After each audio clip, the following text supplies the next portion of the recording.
నమస్తే అండి. నా పేరు పోతిరెడ్డి కృష్ణకాంత్. నేను హైకోర్టు అడ్వకేట్‌ని. ఇవాళ రోజు మనం ఈ లీగల్ లైట్స్ అనే ప్రోగ్రాంలో అసలు ముఖ్యంగా యువతకి ఇవాళ రేపు ముఖ్యంగా జనాలకి వీళ్ళందరికీ అసలు ఎటువంటి లీగల్ రైట్స్ ఉంటాయి, అసలు ఇగ్నోరెన్స్ ఆఫ్ లా అనేది ఒక సాకు కాదు.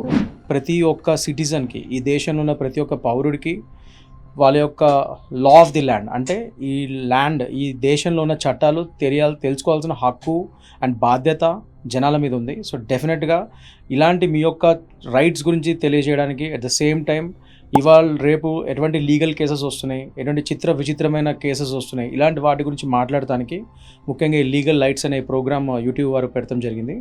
సో దీని గురించి ఇవాళ మనం ఒక ఫస్ట్ ఎపిసోడ్ ముఖ్యంగా ఎన్డీపీఎస్ యాక్ట్ అంటే narcotic drugs and psychotropic substances act 1985 దానికి సంబంధించిన కేసెస్ గురించి అండ్ అసలు అవి ఏంటి అనే దాని మీద మనం ఇవాళ డిస్కస్ చేద్దాం. అసలు ఈ ఎన్డీపీఎస్ యాక్ట్ అంటే ఏంటి? సో ఈ narcotic drugs and psychotropic substances 1985 ఈ యాక్ట్ అనేది ఎందుకు తీసుకొచ్చారంటే ముఖ్యంగా మనకి ఇవాళ రోజు తెలుసు, ఆంధ్రప్రదేశ్ కానీ లేకపోతే తెలంగాణ కానీ ఈ డ్రగ్ మినేస్ అంటే యువత ముఖ్యంగా అండ్ స్కూల్స్లో కూడా మనం చూసుకుంటే ఇవాళ రోజు డ్రగ్స్ దొరికిన ఆ ఉదంతాలు మనం చాలా చూస్తున్నాం. సో అలాంటప్పుడు ఎన్డీపీఎస్ యాక్ట్ 1985 అనేది ఈ చట్టం ఏదైతే ఉందో 1985లో పెడతాం జరిగిందో, ఇది ముఖ్యంగా మన దేశంలో ఈ డ్రగ్స్ ఇలాంటి మహమ్మారులు రాకుండా, చొచ్చుబడకుండా వాటిని అరికట్టేందుకు ఈ యాక్ట్ తీసుకురావడం జరిగింది.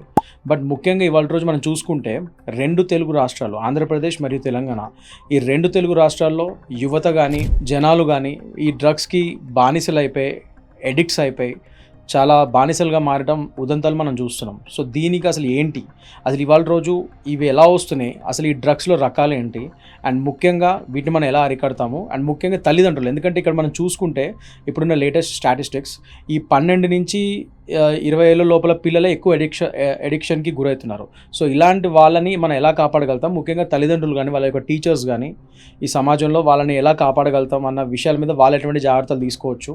సో ఇవన్నిటి మీద మనం కొద్దిగా క్లుప్తంగా మాట్లాడుకోవడానికి ట్రై చేద్దాం. ఇవాళ మనం ఫస్ట్ అసలు డ్రగ్స్ ఎన్ని రకాలు ఉంటాయి, అసలు అవి ఏంటి అనేది కొద్దిగా మనం తెలుసుకోవడానికి ట్రై చేద్దాము. ఫస్ట్ డ్రగ్స్ అంటే మనం ఫస్ట్ కామన్గా వినేది ఇండియాలో ముఖ్యంగా ఏంటంటే గాంజా అంటాం.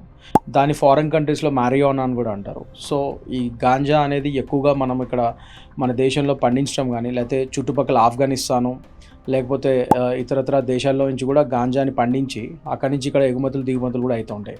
మన దేశంలో ముఖ్యంగా చూసుకుంటే విశాఖపట్నము, ఏజెన్సీ జిల్లాల్లో ఈ గాంజాని ఎక్కువ పండిస్తున్నట్టు మనకు తెలుస్తున్న రిపోర్ట్స్ ఇవన్నీ. సో డ్రగ్స్లో మనకి ఎటువంటి రకాలు ఉంటాయంటే ఒకటి గాంజా, మ్యారియోనా ఉంటుంది, ఇంకోటి ఓపియాయిడ్స్ అంటే ఓపియం అనే ఒక ప్లాంట్ ద్వారా సేకరించబడిన ఒక డ్రగ్ ఉంటుంది, దాన్నే హెరోయిన్ అంటారు. ఆ హెరోయిన్ ఓపియాయిడ్ కింద వస్తుంది. సో అది ఆ హెరోయిన్ అనేది పౌడర్ రూపంలో రకరకాల రూపంలో, దాన్ని బ్రౌన్ షుగర్ అని కూడా అంటారు, కొద్దిగా బ్రౌన్ కలర్లో కూడా వస్తుంది, అది వైట్ కలర్లో కూడా వస్తుంది పౌడర్, ఇలా రకరకాలుగా ఉంటుంది. That is heroine. నెక్స్ట్ వచ్చి కొకైన్, మోస్ట్ కామన్ మనం ఇవాళ రోజు వినే పేరు ఏంటంటే కొకైన్. ఇక్కడ ఎక్కువ పార్టీ కల్చర్, ఇప్పుడున్న ఈ హైదరాబాద్లో ముఖ్యంగా ఈ పార్టీ కల్చర్లో ఎక్కువగా మనం వినేది ఒక రకమైన డ్రగ్ ఏంటంటే కొకైన్. అదేంటంటే ఒక నార్కోటిక్ డ్రగ్ కింద వస్తుంది. అది ఓపియాయిడ్ మరి గాంజా ఖాతాలో కాకుండా అదొక సపరేట్ ఖాతా అనమాట. అది కొకైన్ అనేది అదొక పార్టీ డ్రగ్ కింద చెప్తారు. అండ్ కొకైన్ కూడా చాలా కాస్ట్లీ ఉంటుంది, అంటే హెరోయిన్ గాంజా కంటే కూడా చాలా కాస్ట్లీ ఉంటుంది. అది జస్ట్ కొన్ని మిలీగ్రామ్స్ అండ్ కొన్ని గ్రామ్స్ ఆఫ్ కొకైన్ చాలా మనం చూస్తుంటాం, చాలా లక్షలను కోట్లలోనూ కూడా క్వాలిటీ బట్టి అది వెళ్తూ ఉంటుంది కొకైన్ ఒకటి. అండ్ నెక్స్ట్ వచ్చి ఎండిఎంఏ. ఇవేంటంటే సింథటిక్ డ్రగ్స్ అంటారు వీటిని, అంటే అవి ఒక ట్యాబ్లెట్స్ రూపంలో లేకపోతే అవి కూడా ఒక చిన్న సైజు పౌడర్ రూపంలో రకరకాల రూపాల్లో ఎండిఎంఏ వస్తుంది. సింథటిక్ డ్రగ్స్ అంటారు వాటిని, ఎక్స్ట్రసీ అని కూడా దాన్ని అంటూ ఉంటారు. ఇట్లా రకరకాల డ్రగ్స్ ఉన్నాయి. ఇవాళ రోజు ఒకప్పుడు ఏంటంటే కేవలం గంజాయి ఇలాంటివి ఉండేది పాత రోజుల్లో, కానీ ఇప్పుడు ఇలాంటి రకరకాల డ్రగ్స్ మార్కెట్లోకి వచ్చేసి యువతని ముఖ్యంగా ఈ 12 ఏళ్ళ నుంచి 20 ఏళ్ళ పిల్లల్ని అయితే మరీ ఎడిక్షన్ దారికి గురి చేస్తున్నాయి. అండ్ ఈ 20 to 30 వాళ్ళు కూడా చాలామంది కూడా ఈ డ్రగ్స్ బారిన పడి ఎడిక్షన్కి లోన్ అవుతున్నారు. సో వీటిని మనం ఎలా తప్పించుకోవాలి ఇవాళ రోజు అండ్ ఏం చేయాలి అన్న దాని మీద మనం డిస్కస్ చేద్దాము. ఫస్ట్ అండ్ ఫార్మోస్ట్ థింగ్ మనం ఇవాళ లా గురించి మాట్లాడదాం. అసలు ఎన్డీపీఎస్ యాక్ట్ అంటే ఏంటి, ఒకవేళ ఇలాంటివి మనం సేకరిస్తూ కానీ లేకపోతే అమ్ముతూ కానీ లేకపోతే మనం కన్జ్యూమ్ చేస్తూ కానీ దొరికితే ఎలాంటి శిక్షలు పడితే అసలు ఏం జరుగుతాయి అనేది మనం తెలుసుకుందాం. ముఖ్యంగా ఇవాళ రోజు మనం చూసుకుంటే సెక్షన్ 27A అది ఏం చెప్తుందంటే, if you're caught with only small amount of substance, అంటే చాలా తక్కువ సబ్స్టెన్స్ మీరు పట్టుబడితే అప్పుడు మీరు దాని విక్రయదారుడు కింద కాకుండా మీరు కేవలం దాన్ని కన్జ్యూమ్ చేస్తున్న ఒక కన్జ్యూమర్ కింద మిమ్మల్ని చూసే ఛాన్సెస్ ఉంటాయి సెక్షన్ 27A కింద మీరు పట్టుబడితే. సో దాని ప్రకారం ఏంటంటే గంజాయి అలాంటివి అయితే ఒక 100 గ్రాముల లోపల ఉండాలి, హెరోయిన్ ఇలాంటివి అయితే 5 గ్రామ్స్ లోపల. సో ఇలా ఉంటాయి కొన్ని, అది మీ మోతాదుని బట్టి మీరు అసలు విక్రయదారుల లేకపోతే నిజంగా మీరు కన్జ్యూమర్ అన్నది పోలీస్ వారు నిర్ణయిస్తారు. మీది ఎంత మోతాదుతో దొరికితే దాన్ని బట్టి మీ సెక్షన్లు మారుతాయి. సో 27 అనేది జనరల్లీ మీరు ఓన్లీ కన్జ్యూమర్ కింద తీసుకునే దాని కింద మిమ్మల్ని పరిగణించబడతారు NDPS యాక్ట్ కింద. దాంట్లో ఇనీషియల్గా శిక్షలు ఏంటంటే ఒక 6 months జైలు శిక్ష పడవచ్చు, ఒక 10,000 రూపాయలు జరిమానా పడవచ్చు, లేకపోతే 2 పడవచ్చు, అలా ఉంటుంది. నెక్స్ట్ సెక్షన్ 20, 21, 22 ఇవేంటంటే క్యానబీస్, హెరాయిన్ అండ్ కొకైన్ వీటిని నిర్ణయిస్తుంది. అందులో వాటి మోతాదులు కూడా ఎలా అంటే ఎంతెంత ఉన్నాయి ఏంటనేది అవి నిర్ణయిస్తాయి. అండ్ ముఖ్యంగా సెక్షన్ 20 గురించి ఇక్కడ మాట్లాడుకుంటే మనం section 20 of sub class 2 of A, B, C అని 3 ఉంటాయి.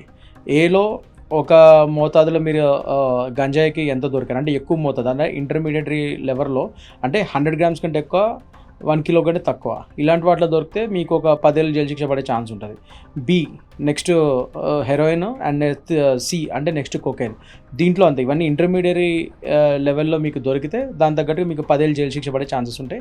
అండ్ ముఖ్యంగా మీరు గమనించాల్సింది ఏంటంటే ఇవన్నీ నాన్ బెయిలబుల్, అంటే ఇందులో బెయిల్స్ దొరకడం చాలా కష్టము. మామూలుగా మీరు చిన్న మోతాదుతో దొరికితేనే ఇమ్మీడియట్గా మీకు బెయిల్స్ రావు. ఎందుకంటే నేను చూసినప్పుడే, నేను ఇలాంటి కేసెస్ ఏదైతే చేస్తున్నానో జనరల్లీ మామూలుగా పాపం ఆ కుర్రవాడు జస్ట్ ఒకసారి ఫస్ట్ టైం ట్రై చేసిన, సెకండ్ టైం ట్రై చేసిన, ఏదో అప్పుడే కన్జ్యూమ్ చేసినా కూడా అంటే పాపం అనకూడదు, బట్ అతను తెలియక ఫస్ట్ టైం స్టార్ట్ చేసినప్పుడు చిన్న మోతాదుతో దొరికితేనే అతనికి బెయిల్ దొరకడం అనేది చాలా కష్టమైపోయింది. ఎందుకంటే జడ్జి వారిని సాటిస్ఫై చేయడం బెయిల్స్ రూపంలో చాలా కష్టం. ఎందుకంటే వాళ్ళు చిన్న మోతాదులో దొరికినా కూడా ఇలాంటి NDPS యాక్ట్ అనేది చాలా స్ట్రిక్ట్గా ఉంటుంది. ముఖ్యంగా మన దేశంలో అసలు డ్రగ్స్ మినేస్, ఈ డ్రగ్స్ మహమ్మారిని అరికడటానికి NDPS యాక్ట్ అనేది చాలా స్ట్రిక్ట్గా పెడతాం జరిగింది.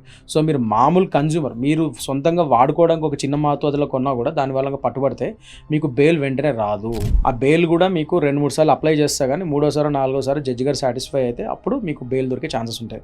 ఇంకా అదే మీరు కన్జ్యూమర్లా కాకుండా విక్రయదారులా పట్టుబడ్డారు అనుకోండి ఎక్కువ మోతాదుల్లో, ఇంకా అసలు బెయిల్ మాట పక్కన పెట్టండి, చాలా రోజుల వరకు మీకు బెయిల్ దొరకదు. అండ్ ముఖ్యంగా ఫ్యూచర్లో ఆ ట్రయల్ దశకి వెళ్ళిన తర్వాత అందులో మీరు గనక మీరు గిల్టీ అని ప్రూవ్ అయితే మీకు నేను చెప్పినట్టు 1 kilo లోపల మోతాదులో దొరికితే మీకు 10 ఏళ్ళ జైలు శిక్ష పడుతుంది, ప్లస్ 1 lakh ఫైన్ కూడా పడవచ్చు. అదే ఇంకా కిలో కంటే ఎక్కువ మోతాదులో మీరు దొరికితే మాత్రం ఇంకా 20 ఏళ్ళ జైలు శిక్ష కూడా పడవచ్చు, ఫైన్లు కూడా 2 లక్షలు 3 లక్షలు కూడా పడే ఛాన్సెస్ ఉంటాయి. సో ఏ విధంగా చూసినా it's a very strict law.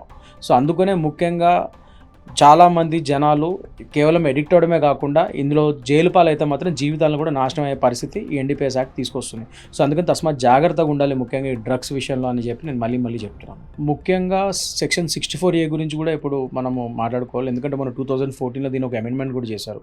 ఈ సెక్షన్ 64A ఏం చెప్తుందంటే ఇలా ఫస్ట్ టైం ఒఫెండర్స్ మొదటిసారి దొరికిన వాళ్ళకి మాత్రం ఎడిక్షన్కి గురైన వాళ్ళకి మాత్రం రిహాబిలిటేషన్ సెంటర్ లేకపోతే అడిక్షన్ సెంటర్లకి మేము వెళ్తామని చెప్పి వాళ్ళు వాలంటరీగా కోర్టు వారి ముందు ఒప్పుకుంటే, సో సెక్షన్ 64A ప్రకారం వాళ్ళకి శిక్షలు పడకుండా వాళ్ళని రిహాబిలిటేషన్ సెంటర్కి మరియు ఈ అడిక్షన్ సెంటర్కి పంపించే ప్రక్రియ కోర్టులో ఉంది. సో 64A మాత్రం ఇందులో ఒక చిన్న ప్రొటెక్షన్ కింద only for first time offenders, అలాంటి వాళ్ళకి మాత్రం ఇది ఒక వెసులుబాటు ఇందులో ఉంది ఈ 64A ద్వారా. సో ఇవాళ రోజు నేను చెప్పేది ఏంటంటే ఏదైనా కానీ మన యూత్ ముఖ్యంగా ఈ డ్రగ్స్ బారిన పడి చాలా చెడిపోతున్నారు. ముఖ్యంగా ఈ పార్టీ కల్చర్ ఒకటి ఎక్కువ అయ్యేసరికి చాలా డేంజర్ అయిపోయింది. ఎందుకంటే ఈ పార్టీ కల్చర్లో ఒకటి ఏంటంటే ఇదేదో చాలా కూల్గా ఉంటుంది, ఈ డ్రగ్స్ వాడితే చాలా బాగుంటుంది అని చెప్పి మొదటిసారి వాళ్ళు స్టార్ట్ చేస్తారు. కానీ దాని తర్వాత అదే ఒక ఎడిక్షన్ లాగా మారిపోయి మళ్ళీ అదే కావాలని చెప్పి పూర్తిగా ఎడిక్ట్స్ అయిపోతారు దానికి. సో అక్కడి నుంచి మొదలవుతాయి అన్ని కష్టాలు. సో ఒక్కసారి అది అంటిందంటే చాలా డేంజర్ అయిపోతుంది. ఎందుకంటే నేను చేసిన కొన్ని కేసెస్లో ఒక తిరుపతి కేసు ఒకటి చేశాను. ఆ పిల్లవాడు ఈజ్ ఏ సాఫ్ట్వేర్ ఇంజనీర్ బెంగళూరులో, నేటివ్ వచ్చి తిరుపతి. ఈ కరోనా టైంలోనే అతను వర్క్ ఫ్రమ్ హోమ్ చేయాల్సింది, తిరుపతికి రారా అని వాళ్ళ పేరెంట్స్ పిలుస్తుంటే రాలేదు, బెంగళూరులో నుండి పనిచేస్తున్నాడు. ఏంటి చాలా ఆడ్గా బిహేవ్ చేస్తున్నాడు ఏంటి అని చెప్పి వాళ్ళ తల్లిదండ్రులు డౌట్ వచ్చి ఒకరోజు వెళ్ళి చూస్తే అతను డ్రగ్స్కి బానిస అయిపోయి అసలు ఇంకా వేరే స్థితిలో పడున్నాడు అక్కడ రూమ్లో. సో ఇంకా దాంతో ఇంకా వెంటనే వాళ్ళు తీసుకెళ్ళి అతని రిహాబిలిటేషన్ సెంటర్లో జాయిన్ చేసి నన్ను అప్రోచ్ అయ్యి నేను వాళ్ళకి కౌన్సిలింగ్ ఇచ్చి దాని తర్వాత వేరే అడిక్షన్ సెంటర్స్ ఇక్కడ హైదరాబాద్లో అయితే ఇంకా బాగున్నాయని చెప్పి వాళ్ళని పంపించడం జరిగింది. సో మనం ఈ దేశంలో ఇవాళ చూసుకుంటే ముఖ్యంగా తల్లిదండ్రులు ఎంత అప్రమత్తంగా ఉండాలంటే పిల్లలు, ముఖ్యంగా స్కూల్ పిల్లలు, కాలేజ్ పిల్లలు and young software and IT professionals వీళ్ళందరూ ఈ మత్తు బారిన పడుతున్నారు. సో దీనికి మనం జాగ్రత్త వహించాలంటే పేరెంట్స్ పేరెంట్స్, టీచర్స్ సమగ్రంగా కేవలం పోలీస్ వారి మీద మనం ఆధారపడి ఎన్డీపీఎస్ యాక్ట్ ద్వారా వాళ్ళకి శిక్షలు పడితే కాదు కదా, వాళ్ళ జీవితాలు నాశనం అయితే. పేరెంట్స్, టీచర్స్ కూడా ఎంత అప్రమత్తంగా ఉండాలి. ఇలాంటి వాటి మీద అవేర్నెస్ ప్రోగ్రామ్స్ గవర్నమెంట్ కండక్ట్ చేయాలి. అండ్ పేరెంట్స్, టీచర్స్ కూడా ఓపెన్గా దీని మీద డిస్కస్ చేయాలి. ఇది ఒక సోషల్ ట్యాబూ లాగా కాకుండా ఈ డ్రగ్స్ అనే దాని మీద కూడా మన పిల్లల్ని మన ఎడ్యుకేట్ చేయాల్సిన అవసరం ఉంది. ఈ సోషల్ అవేర్నెస్ ప్రోగ్రామ్స్ తీసుకురావాలి. వాళ్ళకి డ్రగ్స్ వల్ల ఎంత డేంజర్ అనే విషయాలు చెప్పాలి. అన్ని వాళ్ళతో communication is the main key aspect ఇక్కడ. సో పేరెంట్స్ అండ్ పిల్లల మధ్య మంచి కమ్యూనికేషన్ ఉండాలి. ఏదైనా వాళ్ళతో మాట్లాడగలిగే ఒక ఫ్రీడమ్ పేరెంట్స్కి, చిల్డ్రన్కి మధ్య ఉంటే సో ఇలాంటి వాటిని కూడా మనం ప్రివెంట్ చేయొచ్చు. At the same time education ఇన్స్టిట్యూట్స్లో అండ్ ఈ ఆఫీసెస్లో కూడా మేనేజ్మెంట్ వీళ్ళందరూ కూడా చాలా స్ట్రిక్ట్గా ఉండి కొద్దిగా అండ్ కమ్యూనికేషన్ ద్వారా మంచి అవేర్నెస్ ప్రోగ్రామ్స్ ఇవన్నీ పెడితే, ముఖ్యంగా ఇప్పుడు తెలంగాణలో మనం చూస్తే ఒక విధంగా అవేర్నెస్ ప్రోగ్రామ్స్ బాగానే అవుతున్నాయి. అదే విధంగా ఆంధ్రాలో కూడా చేస్తున్నారు. సో ఇలా అవేర్నెస్ ప్రోగ్రామ్స్ ఇంకా పెంచి పేరెంట్స్కి, టీచర్స్కి అండ్ ఇన్స్టిట్యూట్ మేనేజ్మెంట్స్కి వీళ్ళందరికీ అవేర్నెస్ తీసుకొచ్చి అలా చేయడం ద్వారా ఈ ప్రివెంటివ్ మెజర్స్ ద్వారా కూడా మనం ఈ డ్రగ్స్ అడిక్షన్ని అరికట్టగలుగుతాము. అండ్ మోస్ట్ ఇంపార్టెంట్లీ పోలీస్ వాళ్ళ పని వాళ్ళు చేస్తున్నారు. ఈ క్రైమ్ సిండికేట్స్ని వీళ్ళందరినీ ఎలా అయితే ఆపాలో వాళ్ళ ఒక పని వాళ్ళు చేస్తున్నారు. ఈగల్ టీమ్స్ అనే రకరకాల టీమ్స్ పెట్టి వాళ్ళు చేస్తున్నారు. బట్ యాజ్ ఎ సమాజంగా ఇదొక కలెక్టివ్ రెస్పాన్సిబిలిటీ. కేవలం పోలీస్ వాళ్ళ మీద, కోర్ట్స్ మీద అండ్ గవర్నమెంట్ మీద మనం డిపెండ్ కాలేము. ఒక సమాజ పరంగా మన అందరం కూడా దీనిలో రెస్పాన్సిబుల్ సిటిజన్స్ కాబట్టి మన పిల్లల్ని మనం ఎలా కాపాడుకోవాలనే బాధ్యత యాజ్ అ పేరెంట్స్ మనకి ఉండాలి, టీచర్స్గా మనకు ఉండాలి. అండ్ ఆల్సో ఒక ఓవరాల్ ఒక మేనేజ్మెంట్గా కూడా మనందరికీ కలెక్టివ్గా ఇది కష్టపడితేనే ఈ డ్రగ్ మినేస్ని మనం ఆపగలుగుతాం అనేది నా ఒపీనియన్. మళ్ళీ ఒక కొత్త ఎపిసోడ్తో మళ్ళీ కలుద్దాం. Thank you.